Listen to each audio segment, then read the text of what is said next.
I'm fortunate to live where I have a view of the bay from my own house. But beautiful as it is, the runoff, which pours into the bay during our storms, contains pollution from our cars and our other activities. Those toxins are wreaking havoc with the plants and animals that depend on clean water. Those effects travel all the way up the food chain, from the salmon to the killer whales, and from the shellfish to the birds. You know, there's so many pollution situations where it's difficult to determine exactly what the problem is and to see how I could have any effect on it. But I can see the storm water running down into the storm drain, and I can do my part to reduce the part of it that comes off my own property. When it rains, the water comes down the downspouts and it joins the rain falling on the driveway. That water used to go directly into the storm drains, but now I intercept it with this rain garden and I can use that water on my own plants. I initially got the idea for doing a rain garden because I was concerned about the fish population. I'm a cook, so I became very concerned about what type of toxins might actually be in the fish that we were eating. Just from doing this rain garden, I felt I was maybe doing my own little part in helping the ecosystem. The little rain garden, it soaks up the rain and it filters out the pollution, and it's beautiful. There are many reasons why I decided to have a rain garden in my yard. One of which is I love the plants. It's so beautiful. And the other is a reason that a lot of people don't think about is recharging groundwater. So instead of all of the water from my property running off onto the street and down the hill, it stays on my property and can recharge the aquifer, so there's more water in the streams for salmon and other aquatic critters. By creating a rain garden in our yard, we've been able to manage our storm water while creating a beautiful landscape amenity that's also beneficial to wildlife. Since we've installed the rain garden, we've noticed an increase in birds and dragonflies and other creatures that really add to our enjoyment of the yard. And one way we do that is by including trees, large shrubs, smaller shrubs, perennials, all the way down to ground covers. That creates layers of vegetation which intercept storm water and also create different habitat zones for the creatures that use them. So here at the WSU Extension Office in Mason County, we decided to put a rain garden in to handle the runoff from 8,700 square feet of pavement here. This is an alleyway between two roads, and there's also some parking off to the right. In heavy rainfalls, water kind of flows down the center of this alley, and as it flows across the pavement, it picks up whatever contaminants are there. It could be copper from brake linings, there could be pet waste, there could be some petroleum products, and all of that used to run down along the curb and directly into a storm drain which feeds Shelton Creek. So we've put this rain garden in where the water comes down and actually runs along the curb line, and it will enter the rain garden here and flow in, and the rain garden will actually remove the contaminants that are in the water. There's a lot of organic matter that we've mixed into the soils, so they'll tie up a lot of the contaminants. The plants will transpire a lot of the water that's handled in here, and the rest will soak into the ground. I have been really interested in rain gardens ever since I first found out about the concept. In particular, my concerns are with water quality. Working for a shellfish company, clean water is our #1 priority, and so anything I can do in my personal life and professional life to help keep the rivers and streams clean that are going to then be feeding into Puget Sound is something that I want to be a part of. These rain garden pioneers, and many more like them, have created rain gardens in their own yards to help protect our local waterways from the impacts of stormwater runoff, including flooding, pollution, and reduced recharge of the groundwater aquifers.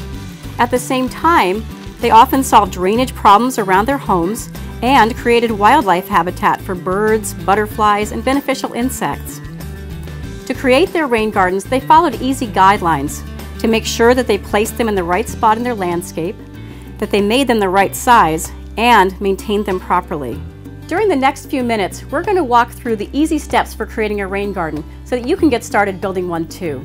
A rain garden is a shallow depression that contains a special soil mix rich in compost, as well as plants suitable for the wet winter conditions. The rain garden functions by the plants and the soils working together to both treat the pollution in stormwater and to process the quantity of stormwater by allowing it to soak back into the groundwater or by evapotranspiring it into the atmosphere. The basic process involves finding the right spot to take in your stormwater, excavating, and refilling partway with a rain garden soil mix that might be a mixture of your native soils mixed with compost or new soils that you bring in that are a mix of screened sand and compost. When you refill with the rain garden soil, you'll leave a space at the top, usually 6 to 12 inches, for water to pond for a day or so during times of heavy rain. You'll also decide the best way to get your stormwater into the rain garden, with either a pipe or a swale, and you'll construct a simple overflow for water to safely exit the garden when the storms are too big for your garden to manage it all. The first step to building a rain garden requires understanding how well your existing soils drain, so digging a test hole is your first step. You'll want to dig a hole that's about 2 feet deep. Your soils may be a little compacted or a little rocky, so having a few tools handy helps. A rock bar can help you loosen the soil in your hole, and a post hole digger helps you dig a narrow hole. Sometimes you may find it's easier to just dig a wider hole. If the soils are so compacted that it's like concrete and you can't dig at all, then it's not a good spot for a rain garden. Once you've dug your hole, pour in 8 inches to 1 foot of water, and then measure how long it takes for the water to drain completely out. If you test your drainage in the dry months, do the test 3 times and use the 3rd test to determine your infiltration rate. It's a simple calculation to determine your infiltration rate. Just divide the number of inches drained by the number of hours it took to drain. For example, if it took 8 hours for 12 inches of water to drain, then your drainage rate is 1.5 inches per hour. If it took 15 hours for 12 inches to drain, then your drainage rate is 0.8 inches per hour. If it took 27 hours for 12 inches to drain, then your rate is 0.44 inches per hour. Here in the Pacific Northwest, our stormwater model tells us that if your soil drains better than ½ inch per hour, you can consider that you have well-draining soils, and below ½ inch per hour, you have poorly draining soils. You can still put in a rain garden with poorly draining soils, unless they drain too slowly. If your soils drain at 0.1 inch per hour or less, then you shouldn't do a rain garden in that location. Now you know if you can do a rain garden. The next step is to figure out where the best place to put a rain garden will be. Look at your house and notice how your roof drains and which downspouts are picking up that water. If you can convey the water from your driveway to your rain garden, that's great, because driveways usually have a lot of pollution on them, and your rain garden can filter that. Identify the spots in your yard where you can create a rain garden, and determine how much of your rooftops, driveway, or walkways you can easily convey to that area. Sometimes people build a couple of small rain gardens to collect water from different sides of the house, and sometimes people build a big garden and use pipes or swales to convey water from many downspouts into the one rain garden. When thinking about where to place your rain garden, remember these basic guidelines. At least 10 feet away from building foundations, away from utility lines, away from septic fields and tanks, 10 feet back from retaining walls, not in areas that already have mature vegetation. They're already absorbing and treating stormwater.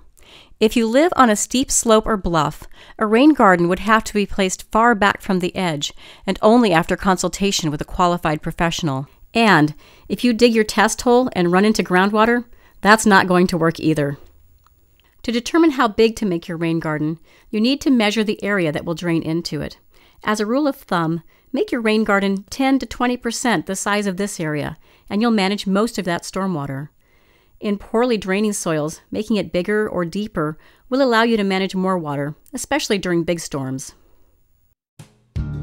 Okay, so we need to measure the area of the roof that we're going to be taking the stormwater from. So you measure to the end of that overhang there, and I will measure to the end of there. So it's about 53 feet. Okay, so you go to the end of that overhang there. I'll be at the middle of the roof so we can measure this half of the roof. Okay.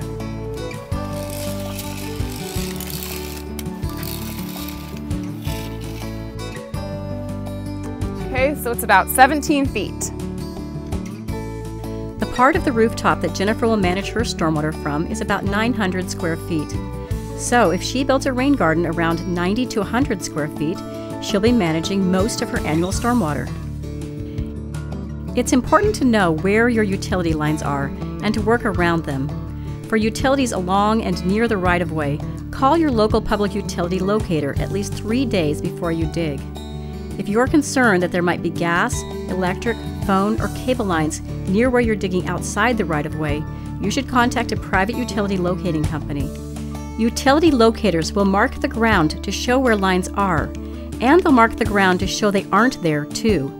Make sure all utilities have been accounted for before you finalize your rain garden location and start to dig. So I called for a locate to find out where my utility lines are, and I was really excited to find out that I don't have any utility lines back here, so I am free to use any of this space for my rain garden. It gives me lots of freedom. You'll want to use a tool to help you record starting elevations of your site so you know how deep to dig. A laser level or water level can be very handy. If you don't have these tools, you can rent them for a day or maybe borrow from a friend. Record elevations at several places, but especially where the water is going to come into your rain garden and where you're going to create an overflow.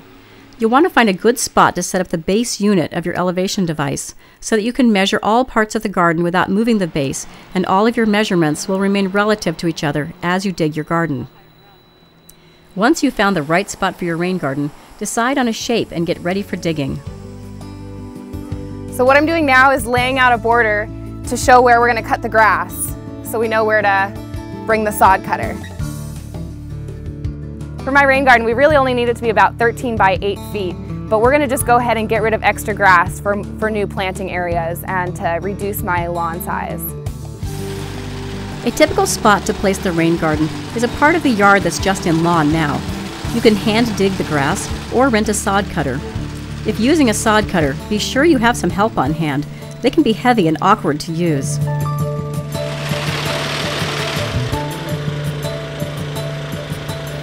When you cut the sod, have a plan for where to put it.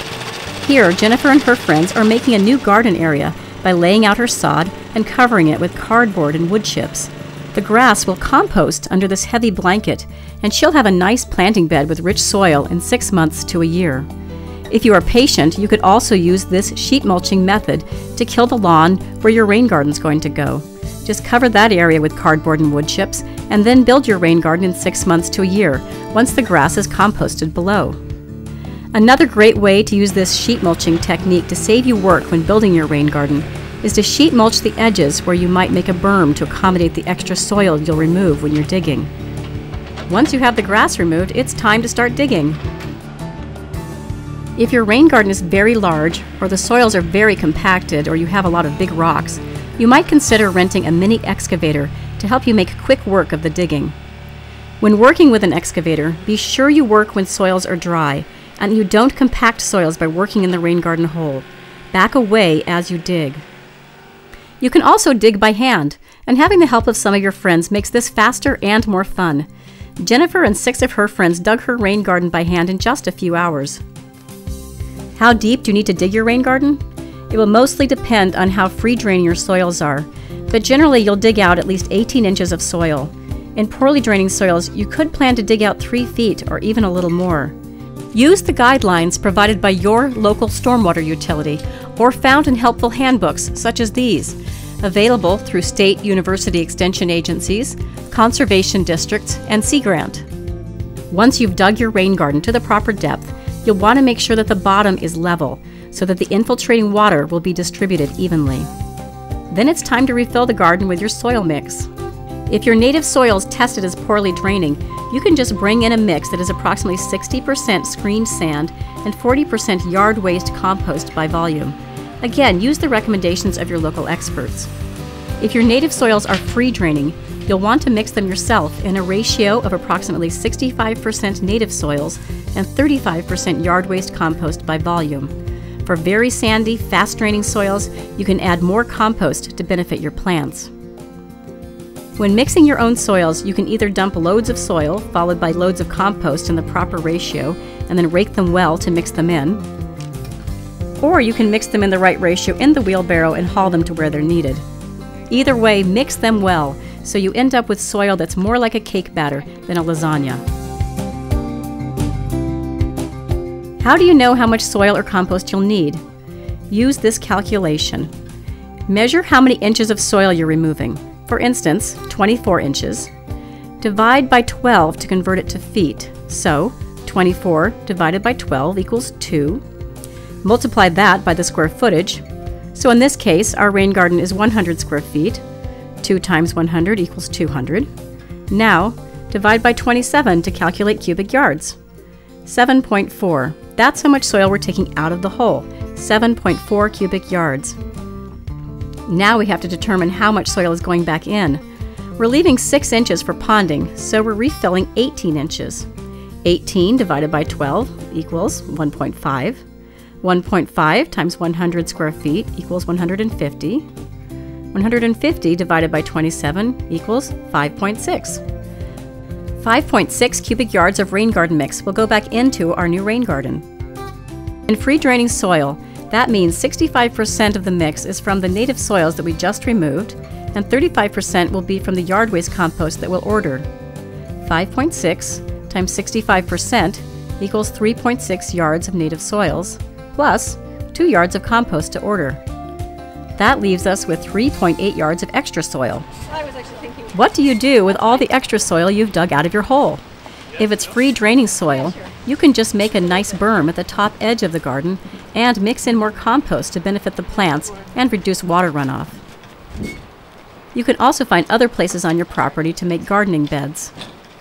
If it's not free draining soil, you'll want to move it away from your rain garden area and make gardening beds on other parts of your property by adding lots of compost to improve it over time. You can also place ads to give it away to people who need soil. As you refill your rain garden, keep taking measurements so you know when to stop filling it. Remember, you need to leave space for the water to pond during storms, a minimum of 6 to 12 inches. Where you place your ponding depth will partially depend on where you place your inflow and overflow. Prior to digging, you'll figure out where you're planning to bring your stormwater into the rain garden and if you'll use a pipe or make a landscape feature like a rock-lined swale. A swale is a shallowly dug watercourse that mimics a little stream in your yard. You'll grade it gently downward so the water will flow easily into your rain garden. And to prevent erosion, you'll line it with drain rock, or rocks that you find and stockpile when you're digging your rain garden, or even recycled rubble. You can use a pond liner under the rocks in the part of the swale close to your house to prevent water from soaking in near your foundation. Before you bury your pipes, make sure that the stormwater flows easily into the garden from the source. Then you'll want to armor your inflow with drainage rock to prevent erosion.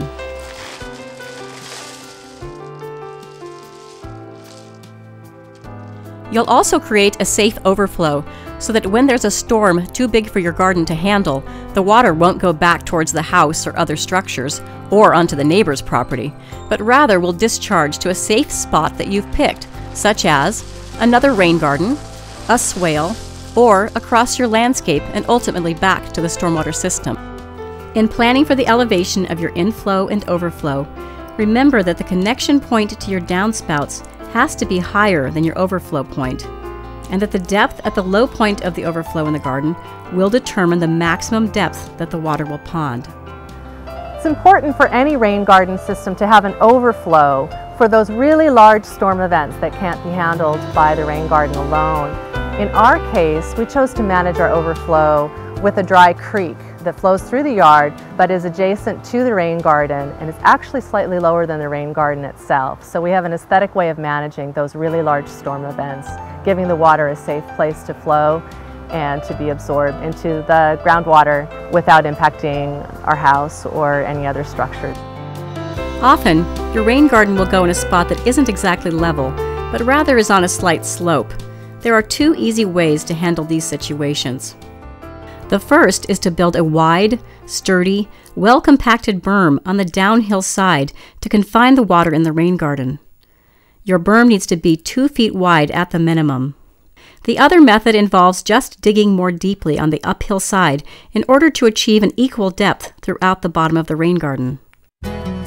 Once your rain garden is refilled with the proper soil mix, it's time to plant. Do research on which plants to put in your rain garden using the handbooks developed by your state university extension agencies, and then follow up with regional gardening books and the internet.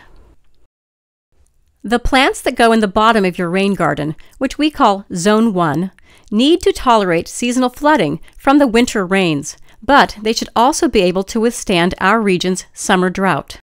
Fortunately, there are a lot of beautiful choices, including various rushes, sedges, and grasses, as well as shrubs of all sizes. In the bottom of the rain garden at Zone 1, we're putting the plants that can handle seasonal saturation. So for most of the winter, these are going to have a lot of water right around their roots. And so we're using some shrubs that can handle that, as well as plants we call emergents that have their feet in the water and then their tops emerge out of the water. These plants are also drought tolerant, so they'll be able to handle our dry summers. These particular emergents have been purchased bare root, which means that they're not in any container. So they come to us like this with this really long open root that we have to then put in the hole. We've been keeping them wet by keeping their roots in some water before we're ready to plant them.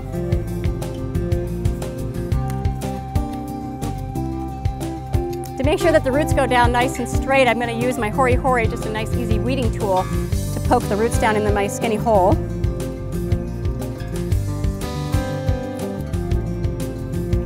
And then I want to get good soil contact back with those roots, so I'm going to push my Hori Hori into the side and bring that soil back toward the plant I've just put in. Emergents are also sold in long tubes called plugs. Just as with any potted plant, you'll want to open up the roots, then use the same technique you would with bare root plants to be sure that the roots go straight down into your hole.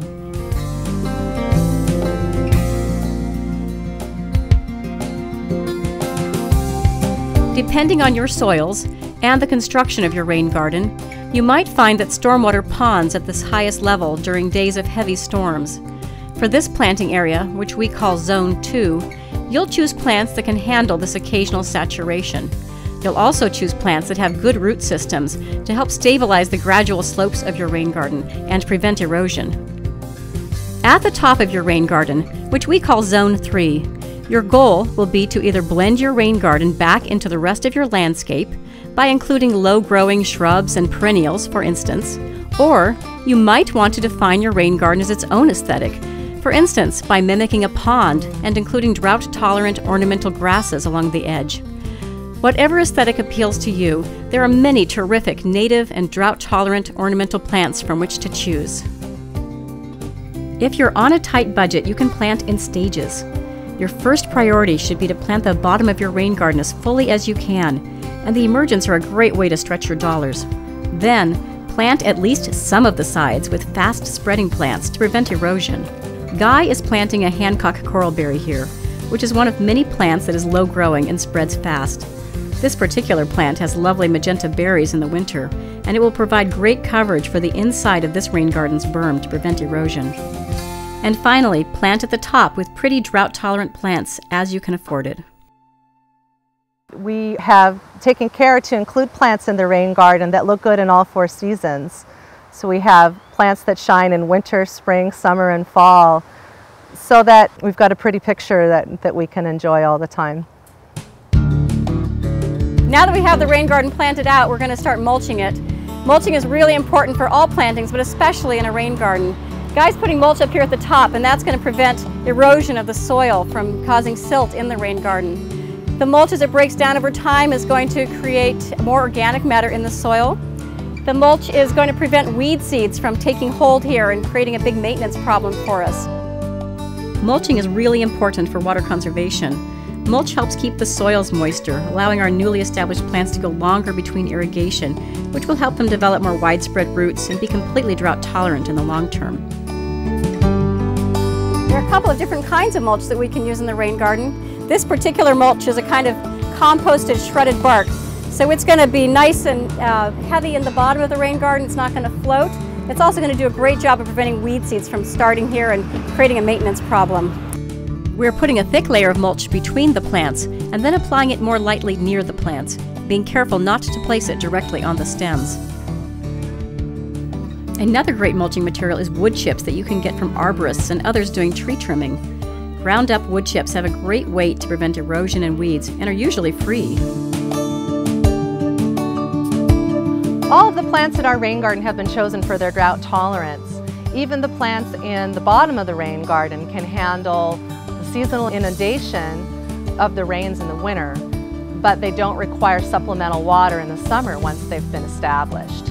As with any new garden, it's important to water plants to get them established. So water them deeply and infrequently to encourage deep roots and greater drought tolerance over time. The first year you want to water regularly. The second summer, water a little bit, especially when the weather's extremely hot. This is our third year and we don't need to water anymore. In the hotter and drier parts of our region, plants may require more irrigation. So, consult your local experts to choose the native and water-wise plants recommended for your climate so you can reduce the amount of supplemental watering you'll need to do and avoid ever using pesticides and fertilizers in your rain garden. It's important to maintain dense coverage in your rain garden, particularly on the bottom of the feature, because that's where the plants and the soils work the hardest for stormwater absorption. So when your rain garden is young, you want to make sure that you weed early and often so that the desirable plants can knit together, and that's going to reduce your maintenance over time. It's also important, if any plants don't survive, that you replace them with something else, perhaps looking for a plant that you've used elsewhere in your rain garden that's doing well. And really, if you can keep on top of the maintenance early on, you'll have a low maintenance feature within a couple of years. Weeds will continue to happen, so just pull them as they come up. The cost of your new rain garden can range from a few $100s to a few $1,000s, depending on these factors: how big your rain garden is, how much you do yourself versus hiring someone to help, and if you use a machine or dig by hand. There are easy ways to keep the costs down. The best way is to involve your friends and family in helping you. Not only does it make the work more fun, but you can educate your friends and maybe entice some of them to try it too. Also, consider planting in stages, buying more as you can afford it, and buy small plants, which are generally inexpensive and grow pretty quickly. Community organizations and horticulture groups often sell good plants for bargain prices.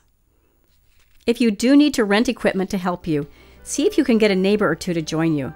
Not only will you make a bigger difference in protecting water quality in your area, but you can split the cost of the equipment and even the compost delivery, making it all more affordable. Another way to cut costs is to use more rock-lined swales and fewer pipes for your inflow and overflow. Well, it's been a little over 3 months since we installed this rain garden here at my home, and so far I love it.